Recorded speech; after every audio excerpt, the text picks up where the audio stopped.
Okay, today lawmakers came to an agreement on a temporary budget band-aid to avoid a government shutdown. Now, the bill, now on its way to President Obama's desk, gives Congress 2 weeks to figure out how to pay for the rest of the fiscal year, and of course has implications beyond that.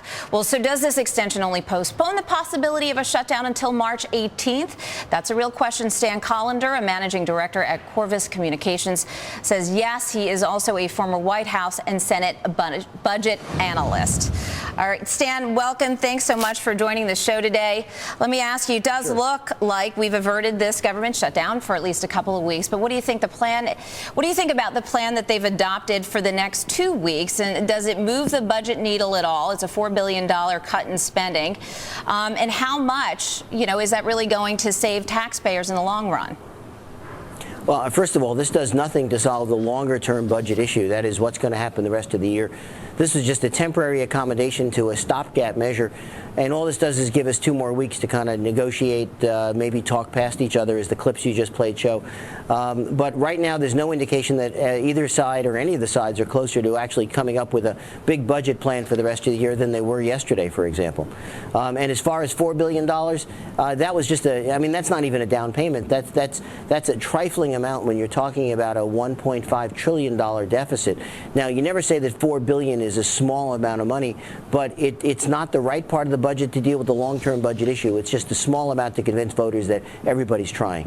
What are your views in terms of, we've heard various estimates as to what a spending cut will do for the economy, both on the positive side and on the negative side. Do you think that those who are for spending maybe have misestimated the real impact on the economy? No, look, first of all, if you're talking about cutting $61 billion from the economy in economic activity, which is what we're talking about, in a very short period of time, then of course you're going to have some negative impact on the short-term economy. Those who are claiming that it'll do good things for the economy are talking about it a little bit over the longer term. That is, slightly lower government borrowing, a little bit more efficiency, those types of things. In other words, you can have both. You can have a short-term negative and a longer-term positive.